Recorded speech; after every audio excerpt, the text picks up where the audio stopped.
Hi, I'm Chris. This is Amy Bonnett. We're, I guess, the founders of Action 2024 Sports Ministries, which we founded a couple years ago to come and do sports camps here on the island. So, welcome to San Pedro.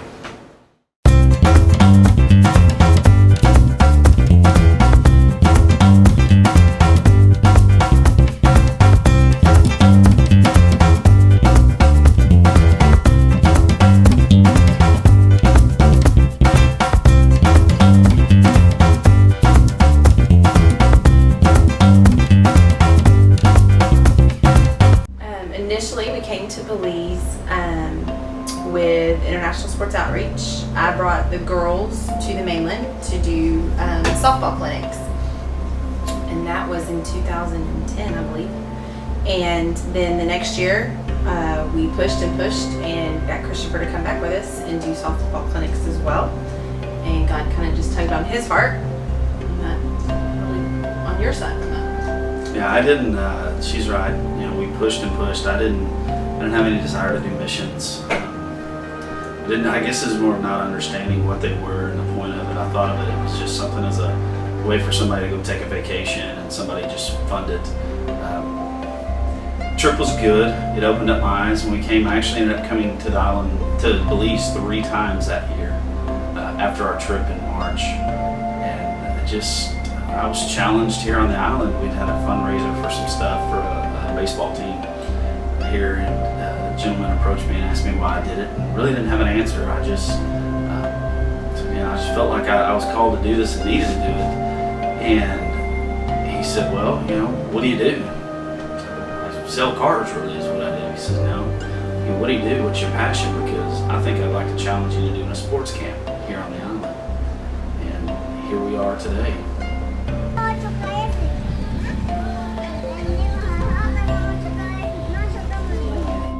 The sports camp it was something that I thought was a neat way to engage kids.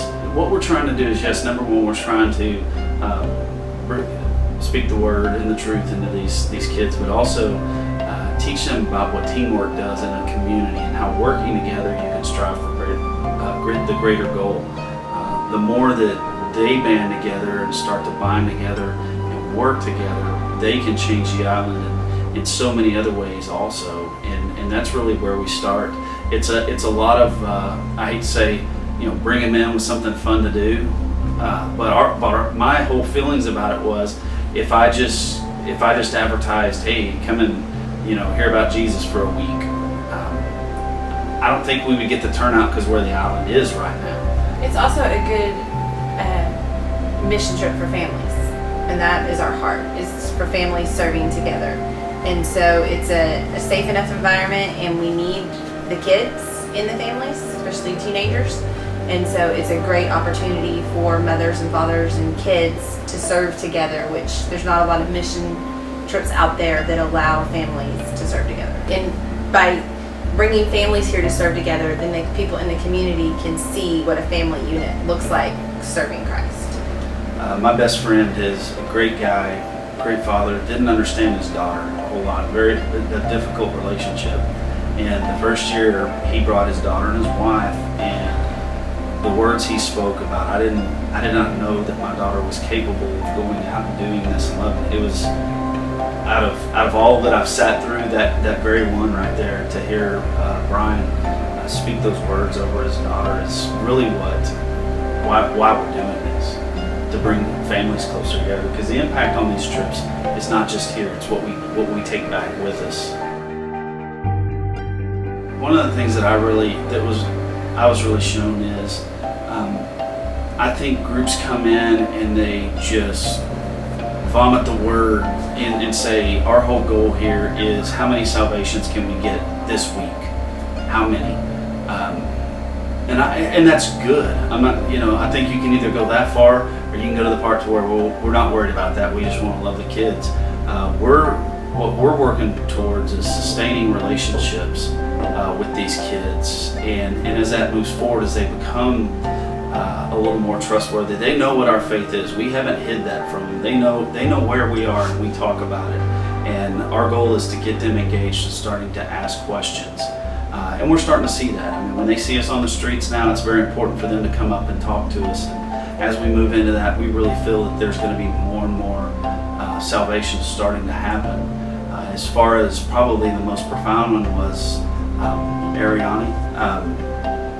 Just listening to her story, and yesterday we had a room of college students and grown men. I mean, we were crying listening to it and see the tears of joy. And then it's not tears of sadness or anything with this lady, it's these tears of joy. The preschool that we were able to paint and do chairs was her home.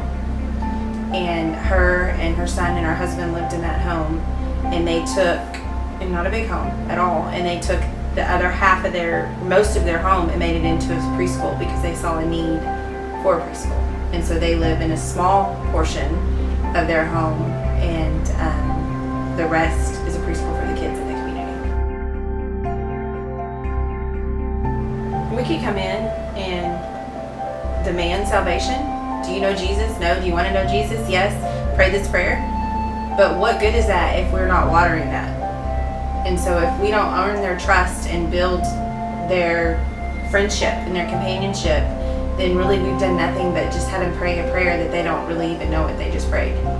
And so we want them to know our hearts and to know us, and to know that they know who Jesus is. We're starting to grow internally with the fundamentals right now of our ministry. We are right now writing up curriculum and working through that for these sports camps. I think a lot of the vision is what we want to do is, we have a heart for Belize, and we want to bring people to this island who maybe have a heart for Guatemala is a great place. And nobody said Belize is the only place this has to happen. Now, this is where we've been called. But we want this ministry to start expanding into other areas, other countries, other continents. We would love to see that. We would love to see this thing just explode. I think we have a great model. I feel like we did. It's really not even our model that we came up with. But I think we have a model that's easy to where families can go in together and serve and do things that are, I hate to say easy, but we're not asking you to climb 10,000 feet up a mountain to rebuild a little home as you carry up each piece of wood or lumber or anything. And it's a great way to get people started and understand what's out there and what to do. As far as us, we would love to see this as time goes on, as this is a full-time ministry here on the island, obviously. But we're being equipped right now to where we can come here and make a difference. I don't want to be a false teacher at all. I don't want to get here and I don't want them to be my words. And I really think a lot of what we're learning right now is what's moving us closer and closer every day to having that complete freedom of being here, going, okay, we're ready to go. We're ready to do this. The best way to first find out about our ministry or keep in touch with us is through our website, Action2024.com, and that is 20 spelled out. You can find us on Facebook to follow our trips. We take at least one trip a year, sometimes 2 trips a year, and you can also donate as well through the website.